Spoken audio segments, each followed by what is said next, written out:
During the thousands of years that the Night's Watch has existed, there have been various rebellions by local garrisons.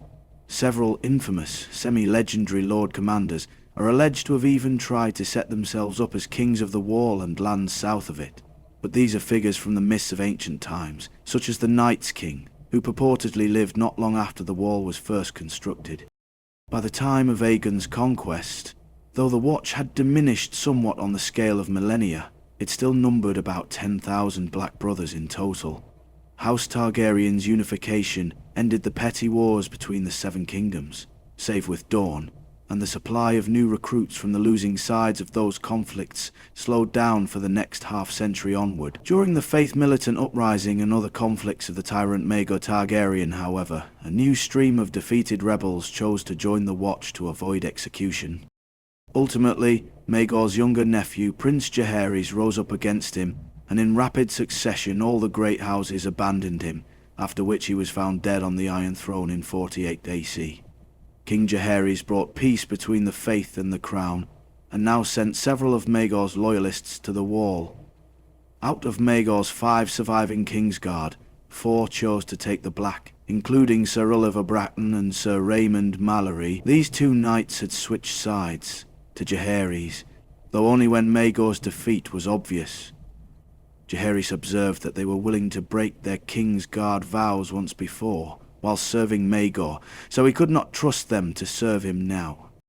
While the numbers of the Night's Watch had been declining since the Wars of Conquest almost half a century earlier, so many thousands of the Faith Militant as well as Maegor's loyalists were sent to the Wall upon the ascension of Jaehaerys, that the Watch had difficulty feeding them all, with only the lands they currently held. In 50 AC, the Lord Commander of the Night's Watch unwisely decided to use them to restore castles that were crumbling into ruin, and work the surrounding lands to sustain themselves.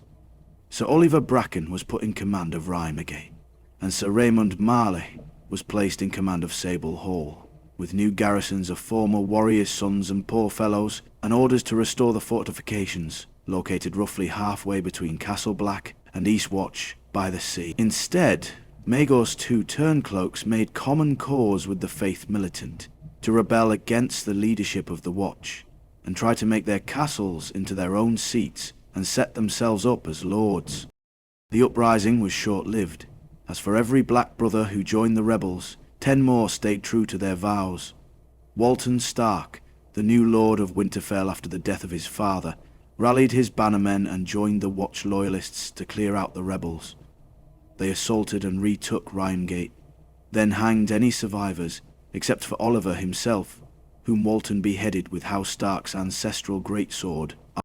As soon as word reached Sable Hall of how Reimagate had fallen, the rebels there realized they had no hope of holding their castle and fled north beyond the wall without a fight, hoping to make common cause with the wildlings. Lord Walton pursued them, but after 2 days he was caught in heavy snows in the haunted forest, where he and his men were set upon by primitive, half-legendary giants. It is written that Walton managed to kill 2 of the giants, but in the end he was dragged from his saddle and torn apart. His surviving men withdrew, bringing his body parts back to Castle Black. As it turned out, the wildlings had no more love for deserters from the Night's Watch than for loyalists. Half a year later, a wildling chieftain delivered Sir Raymond Mallory's head to Eastwatch. When asked what befell Raymond's remaining traitors, the chieftain laughed and said they ate them. Walton Stark died childless, so rule of Winterfell passed to his younger brother, Alaric Stark. Lord Alaric blamed King Jaehaerys Targaryen for his brother's death, as the mutineers' lives had been spared by the young king after the wars of Maegor Targaryen. Alaric showed Walton's tomb in the crypt of Winterfell to Jaehaerys when the king visited Winterfell in 58 AC. Walden lies down here in darkness in no small part thanks to you. Stars and swords, the leavings of your 7 gods, what are they to us? And yet you sent them to the wall, in their hundreds and their thousands, so many that the Night's Watch was hard-pressed to feed them, and when the worst of them rose up, the oath-breakers you had sent us, it cost my brother's life to put them down. A grievous price, but that was never our intent. "You have my regrets, my lord, and my gratitude," Jaehaerys answered. "I would sooner have my brother," replied Alaric.